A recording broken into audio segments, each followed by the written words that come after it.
हिंदी में होगी, कोई इंग्लिश में होगी, क्योंकि खाना है तो खाने के साथ जायका है, और जायका जब तक अपने शब्द में ना खाया जाए वो मजा नहीं आता। तो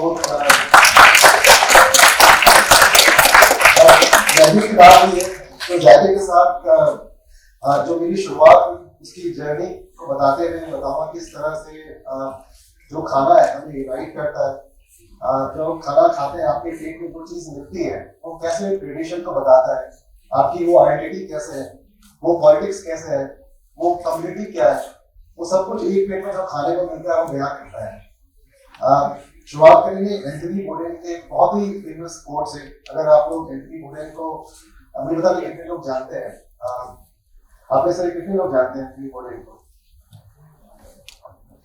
एंथनी बोर्डेन एक बहुत ही फेमस कनाडाई स्टोरी टेलर है। वो है कि 2018 में उन्होंने सुसाइड कमिट कर लिया, और वर्ल्ड ट्रैवलर थे जो कि एक साल में लगभग 260 दिन ट्रैवल करते थे फूड को लेकर, और शेफ भी रह चुके हैं। उन्होंने कई सारे शोज किए हैं सीएनएन पे, जैसे पार्ट्स अननोन, नो रिजर्वेशंस, ऐसे बहुत सारे उनके शोज आते थे, और उन शोज से इन्फ्लुएंस होकर मैंने आगे दिल्ली फूड वॉक से जर्नी शुरू की।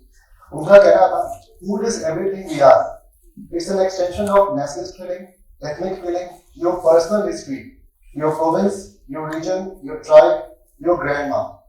It's inseparable from those from the get-go. जो इनके शब्द हैं वो मेरे ज़हन में ऐसे बसे कि आगे चल के मैंने इनकी जर्नी को देखते हुए अपनी दिल्ली फूड वॉक की जर्नी को शुरू किया। जो मेरी फॉर्मेटिव ईयर्स रहे उसमें मैं बहुत ही छोटे शहर बिहार में, नॉर्थ बिहार में, बिहार जो कि शाही लीची से लिए जाना जाता है, वहां मेरा बर्थ हुआ। जिस जगह पे मैं रहता था वो एक बहुत ही इंटरेस्टिंग नेबरहुड था, जहाँ पे अलग अलग कम्युनिटी के लोग रहते थे। जैसे उसमें सिंधी भी थे, मारवाड़ी भी थे, आपका बिहारी कम्युनिटी भी था, और मैं खुद, हम लोग पंजाबी फैमिली से आते हैं, पंजाबी भी था। और वो उस समय की बात है जब घरों में आपस में जो मोहल्ले में लोग रहते थे तो खाना एक्सचेंज हुआ करता था। मतलब जैसे आपके घर में कुछ अच्छी चीज बनी तो आपने अपने पड़ोस को खिलाया, पड़ोसी क्या कुछ अच्छा बना तो उसने आपके घर पे भेजा, तो एक अच्छा एक सेंस ऑफ कम्युनिटी बिलोंगिंगनेस था। जैसे अगर किसी बिहारी घर में अगर एक उनके यहाँ फिश करी बनी तो हमारे यहाँ भेजते थे, हमारे यहाँ राजमा बना तो हम उनके यहाँ भेजते थे। उसके बाद फिर एक वो उस समय से पता चला कि जो फूड है उसको आप आइडेंटिटी से पहचान सकते हैं, मतलब वो आपकी आइडेंटिटी है।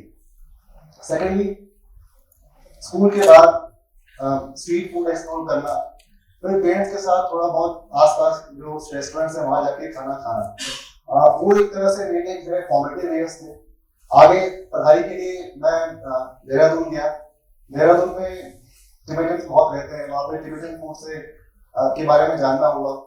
उसके बाद फिर आगे की पढ़ाई के लिए मैं Delhi university college, Ramdas college में आया। वहाँ पे मैं 5 साल हॉस्टल में रहा, और हॉस्टल लाइफ ऐसी होती है जहाँ पे अलग अलग शहर से लोग आके रहते हैं, और जब आप मेस में खाना खाते हैं तो कहीं एक स्टेज होता है, मतलब आप जानते हैं कि वो कौन से कम्युनिटी से आए हैं। अभी आज मॉर्निंग की बात है, आपके मेस में मैं ब्रेकफास्ट कर रहा था तो वहाँ पे 3 लोग मेरे साथ थे। एक राजकोट से थे गुजरात में, एक बड़ौदा से थे वडोदरा से, और एक मुंबई से थे, और मैं दिल्ली से था, और हम लोग खा रहे थे उत्पम। तो एक जो आपकी बॉन्डिंग होती है एक टेबल पे फूड को लेकर, वो समझने को मिलता है कि कैसे अलग अलग कम्युनिटीज के लोग आकर मिलते हैं। और उस समय की बात है अर्ली 2000 में। आज की डेट में तो लोगों के पास, जो स्टूडेंट कम्युनिटी है उनके पास काफी खर्च करने के लिए पैसा होता है, लेकिन मुझे याद है अर्ली 2000 में उतने पैसे नहीं होते थे, तो हम लोग अपने क्रेविंग्स को सेटिस्फाई करने के लिए स्ट्रीट फूड का सहारा लेते थे। कि स्ट्रीट फूड जहाँ पे आपको एफोर्डेबल खाना मिल जाए, खाना ऐसा हो जो एक्सेसिबल हो, जहाँ पे आपको कोई जज ना करे, तो वो एक स्ट्रीट फूड एक जगह मिली। और उस वहां से जर्नी शुरू हुई थी स्ट्रीट फूड को एक्सप्लोर करने की। उसके बाद मतलब हमारे 2000 अर्ली 2000 में एक कॉफी पीना भी 200 रुपए की कॉफी पीना बहुत बड़ी बात होती थी कि आप कहाँ जाकर पियेंगे। अभी मैं आपके मेस में किसी से बात कर रहा था, मुझे बता रहे थे कि 7 से 8 हजार रुपए मंथली मेस का खर्चा आता है, लेकिन उस समय यह था कि बहुत ही लिमिटेड मनी में आपको अपना मेस के चार्जेस देने हैं, फिर उसमें से ही आपको अपने जो बाहर फूड एक्सप्लोर करना है वो भी है, तो बहुत ही लिमिटेड रिसोर्सेज के साथ वो स्ट्रीट फूड एक तरह से एक आपका गो टू प्लेस बन जाता है जहाँ पे आप जाके फूड एक्सप्लोर करते हैं। अब बात करें कि वहां से वो जर्नी जो शुरू हुई, उसके बाद मैंने अपना एक ब्लॉग शुरू किया जिसमें जो खाने की जगह है स्ट्रीट फूड के वो एक्सप्लोर करना शुरू किया, और फिर जाके 2011 में फूड टूरिज्म में एंटर किया और दिल्ली में स्ट्रीट फूड टूर्स करने शुरू किए। फिर 2018 में यूट्यूब जिस जगह पे मैं हूँ भुवनेश्वर, यहीं से मैंने अपनी यूट्यूब की जर्नी की शुरुआत की, और ये यही शहर था जहाँ से एक्सप्लोर करते हुए आज पिछले 5 सालों में 27 स्टेट्स में जाके हमने फूड एक्सप्लोर किया, और वहाँ पे जो लोग हैं उनकी स्टोरीज को अपने यूट्यूब के माध्यम से लोगों तक पहुँचाया। और फूड कैसे हमारी आइडेंटिटी है, मतलब जैसे हम कहते हैं कि कैलेडोस्कोप ऑफ कल्चर्स या कैलेडोस्कोप ऑफ लाइफ, जैसे कैलेडोस्कोप आपका एक सिंफनी क्रिएट करता है डिफरेंट कल्चर्स का, डिफरेंट पैटर्न्स का, वैसे ही मेरे फूड एक्सप्लोरेशन में अलग अलग जो स्टोरीज हैं, जो फ्लेवर्स हैं, उसको एक्सप्लोर किया।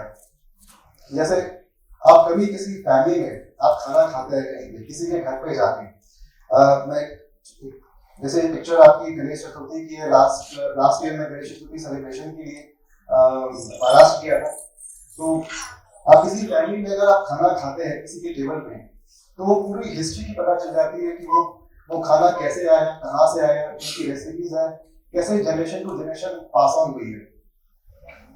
फिर आप अगर रीजनल कुजीन की बात करें, जो भी हमारे पर्सनल प्रैक्टिसेस और बिलीफ्स हैं, वो जब आप डिश खाते हैं तो उससे पता चलता है। अभी कुछ दिन पहले ही कोलकाता में मैं दुर्गा पूजा सेलिब्रेशंस के लिए था, तो वहां पे ये देखने को मिला कि जैसे अलग अलग आप जो कम्युनिटीज वहां पे रहती हैं उनका जो भोग बनता है, उस आप भोग की प्लेट देख के बता सकते हैं कि वो कौन से कम्युनिटी से आते हैं। जैसे वहां पे अगर आप भोग प्रसाद में देखेंगे तो वहाँ ब्राह्मण कम्युनिटी में आपको अष्टमी नवमी दशमी तीनों दिन फिश का भोग लगाया जाता है, और जो वैष्णव कम्युनिटी के लोग होते हैं वो निरामिष खाना खाते हैं, वो वेजिटेरियन खाना खाते हैं, वो सात्विक होता है, उसमें भोग में फिश नहीं होता है। तो जो आपकी भोग की थाली है वो इस तरह हिस्ट्री ऑफ योर प्लेट, मतलब उससे आपको पता चलता है कि वो कौन से कम्युनिटी से आते हैं। फिर आप बात करें ट्राइबल कुजीन की, मतलब ट्राइबल कुजीन हमारा इंडिया का इतना रिच है कि बहुत सारी उड़िया डिशेस भी ट्राइबल कुजीन से इंस्पायर्ड है। जैसे पॉपुलर बात करें, जो फर्मेंटेड राइस होता है, जो फर्मेंटेड राइस आप लोग खाते हैं, जो जाके बंगाल में पांता भात बन जाता है, उसे असम में भी खाया जाता है, उसे छत्तीसगढ़ में भी खाते हैं। तो आप देखिए वो जो डिश है वो भी कहीं ना कहीं ट्राइबल कुजीन से इंस्पायर्ड है। उसके बाद फिर पात्रा पोड़ा, जो आपकी एक और उड़िया डिश है, जिसमें ड्राइड साल लीव्स में आप उसको फिश कोई भी मीट हो या वेजिटेबल उसको रैप करते हैं, इसको पकाते हैं, तो वो भी एक ट्राइबल कुजीन से आया है। फिर आज की डेट में हमारा जो नेशनल ड्रिंक है, जिसको मतलब चाय, सभी लोग चाय बहुत पसंद करते हैं, चाय भी कहीं ना कहीं ट्राइबल ओरिजिन है। आप लोग को ये जानने का ताज्जुब होगा कि एक स्टेट में जो अरुणाचल प्रदेश है, वहां पे 100 सब ट्राइब्स हैं और 25 से 26 मेन ट्राइब्स हैं। और जो चाय की शुरुआत हुई हमारे यहाँ पे इंडिया में, जो हम लोग ये जानते हैं, हमें बताया गया कि ब्रिटिशर्स लेके आए, वहां पे एक ट्राइबल कम्युनिटी है सिंको नाम की, and they are the original tea drinkers of India. और उसके बाद फिर चाय हमारे खाने में पहुंची। अब आते हैं रूरल कुजीन पे। रूरल कुजीन हमारा इतना अनएक्सप्लोर्ड है, बहुत सारी डिशेज हैं, जैसे आज की डेट में चंपारण मटन, जो कि शुरुआत हुई नेपाल इंडिया के बॉर्डर के पास में जगह है गोरखनाथ, वहां से शुरुआत हुई और आज पूरे हिंदुस्तान में चंपारण मटन डिलीकेसी बन चुकी है।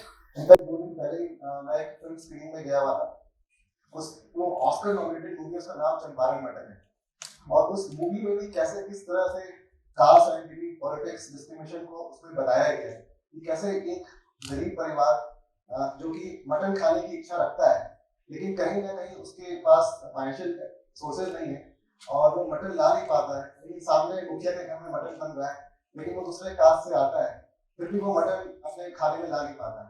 अंतिम में वो अपनी बाइक को गिरवी रखता है, उसके बाद थोड़ा मटन लेके आता है, फिर वो मटन खाते हैं। तो देखिए खाने से कितना कुछ जुड़ा हुआ है। उसके बाद आगे बात करें कि लाइवलीहुड की, आज की डेट में जो भी हमारा स्ट्रीट फूड है वो हम लोग कहीं ना कहीं एज एन एंटरटेनमेंट देखते हैं, बट एंटरटेनमेंट के साथ साथ लाइवलीहुड भी जुड़ा हुआ है बहुत लोगों का।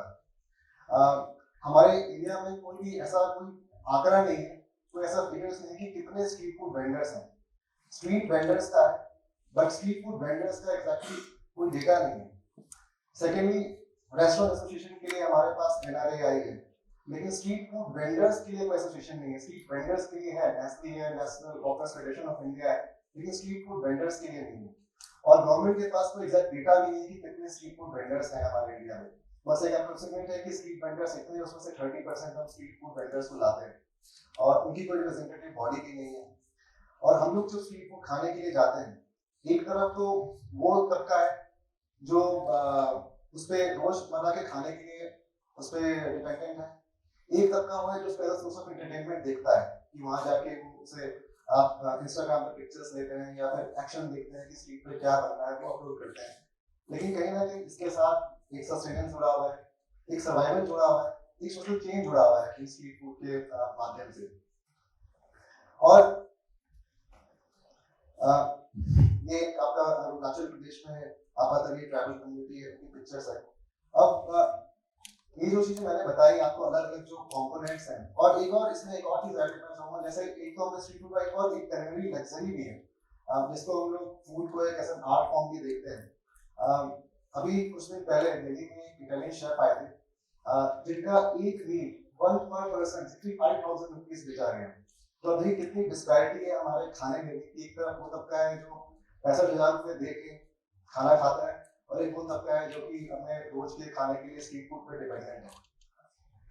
अब इन सब चीजों को अलग अलग कंपोनेंट्स को कवर करने के लिए हम लोग किस तरह से इस फूड इंडस्ट्री में काम करते हैं। पहला है, हम लोग फूड वॉक्स करते हैं। जो हमारी फूड वॉक्स होती है दिल्ली में, वो सिर्फ गैस्ट्रोनॉमिक एक्सपीरियंस नहीं है कि हम गए और जाके जगहों पे खाना खाया और चले गए। जब हम लोग फूड वॉक करते हैं तो फूड वॉक में लोगों को हिस्ट्री बताते हैं, जगह के बारे में बताते हैं। आपको एक एग्जांपल दूं, जैसे हमने बताया था कि ये सब को आपको मोमो बहुत पसंद आया था, 2-3 प्लेट मोमोज खाए यहाँ पे। तो एक डिश मोमो की ओरिजिन देखिए आप, ओरिजिन तिब्बतन या नेपाल से ट्रेस की जाती है। लेकिन जब मोमो दिल्ली पहुंचता है, आगे में नेशनल डिश बन चुका है, हर जगह खाने को मिल जाता है। लेकिन जब वो मोमो दिल्ली पहुंचता है तो दिल्ली वालों को पैलेट को एडजस्ट करने के लिए उसको हमने उसका तंदूरीकरण किया, उसमें पनीर स्टफ किया, उसको फ्राइड किया, उसमें चाट मसाला डाला। तो अब देखिए किस तरह से एक जो डिश आती कहीं से लेकिन पहुंचती कहीं पे, तो वहाँ के लोकल पैलेट को कैसे बनाती है। तो वो एक डिश पूरी आपके एक प्लेट में आपको हिस्ट्री पता चल जाती है कि कैसे आप वो क्या चीज है। तो हम लोग जब फूड वॉक्स करते हैं तो जगह जगहों पे जो हमारे गेस्ट होते हैं उनको हम लोग अलग फूड एक्सपीरियंसेस, उनकी स्टोरीज को बताते हैं कैसे क्या होता है। उसके बाद दिल्ली में, इंडिया में एक भी ऐसा अवार्ड नहीं है जो कि स्ट्रीट फूड वेंडर्स को ऑनर किया जाए। तो हमने 2018 में इंडिया का पहला स्ट्रीट फूड अवार्ड्स किया, और जो अनसंग हीरोज हैं हमारे स्ट्रीट फूड के, उनको ऑनर किया हमने स्ट्रीट फूड अवार्ड से। और आज अभी मार्च में सेकंड एडिशन इसका किया था। फिर हम लोग बहुत सारे फूड इवेंट्स भी करते हैं। फूड इवेंट्स जो हमारे अलग अलग थीम्स हैं उसको लेके करते हैं। अगर आप लोगों को पता हो, इंडिया का सबसे बड़ा उर्दू फेस्टिवल जश्न रेख्ता होता है, जो कि हर साल दिसंबर में होता है। उसमें थीम पे हम लोग अलग अलग उस थीम से मैच करते हुए फूड क्रिएशन करते हैं, जिसमें शेफ्स भी आते हैं, फूड एंथुसियास्ट भी आते हैं, एक्सपर्ट्स भी आते हैं। सब लोग के लिए एक प्लेटफॉर्म बनाया है कि सब लोग इकट्ठे होकर जो हमारा इंडियन फूड कल्चर है उसको प्रमोट किया जाए। अब लास्टली एक हमारा जो मेन अहम काम है वो यूट्यूब पे कंटेंट क्रिएशन भी है। यूट्यूब पे बहुत सारे ब्लॉग्स हैं, और हमारे ब्लॉग्स क्या अलग होता है कि हम लोग जितने भी स्ट्रीट फूड वेंडर्स हैं या रीजनल क्यूजीन है या होम शेफ्स हैं, उनके खाने को अपने यूट्यूब चैनल पे उनको स्पेस देते हैं, और उसमें जो स्ट्रीट फूड वेंडर्स हैं उनकी स्टोरीज को लोगों को सुनाते हैं। ये एक बिल्कुल रिसेंट पिक्चर है, 2 दिन पहले ही जब मैं कोलकाता से वापस आया। इसमें एक ये जिनकी पिक्चर है, ये मिथिलेश जी है, और ये आते बिहार में गया से पिछले 10 सालों से एक ऐसी डिश बेच रहे हैं जो मैंने कहीं नहीं देखी पूरे हिंदुस्तान में। मैं भी बिहार से आता हूँ, बिहार का खाने की बात करते सबसे पहले लिट्टी चोखा जहन में आता है। बट ये लिट्टी चोखा वैसा लिट्टी चोखा नहीं था जैसा मतलब हम लोग जानते हैं। एक छोटी सी रोटी, उसके अंदर में थोड़ा सत्तू भरा, उसके अंदर में आलू का चोखा डाला, फिर थोड़ा प्याज चटनी डाल दिया, उसको तवे मीठी में सेका, फिर थोड़ा घी लगाया, थोड़ा लाल मिर्च डाल दी। और ये इतने, इनको मैं इसे बता रहा हूँ कि इनका जो खाना था और उनकी स्टोरी थी वो बहुत ही प्रेरणा, इंस्पिरेशनल थी। कि ये खुद बता रहे थे कि उन्होंने अपने इस छोटी सी दुकान से अपने बच्चों को पढ़ाया, ये बता रहे थे कि इनके बच्चे ने ग्रेजुएशन किया, अभी कोई इंटरमीडिएट लेवल पे है, तो एक छोटी सी दुकान से 10 रुपए की चीज बेच के, जो हम लोग कहीं ना कहीं जब स्ट्रीट फूड खाते हैं तो कहीं ना कहीं वो इग्नोर कर देते हैं। तो ये सारी स्टोरीज हम लोग अपने यूट्यूब चैनल पे लोगों को बताते हैं। और लास्ट में एंड में बस इतना ही कहूँगा, जो एंथनी बोर्डन के कोर्स से शुरू किया था, if you are 22, physically fit, hungry to learn and be better, I urge you to travel as far and as widely as possible. Sleep on floors if you have to. Find out how other people live and eat and cook. Learn from them wherever you go. इनका जो एक conclusion में कहा जाए, उनका ये था कि जब भी आप कहीं पे भी खाना खा रहे हो, चाहे आप स्ट्रीट फूड खा रहे हो, चाहे अपने दोस्तों के साथ खा रहे हो, चाहे अपने आप फैमिली में खा रहे हो, एक कॉन्शियस एफर्ट करें, जाने कि वो खाना कहाँ से आया, कैसे आया, क्यों खा रहे हैं। खाना सिर्फ एक टेस्ट और फ्लेवर्स की चीज नहीं है।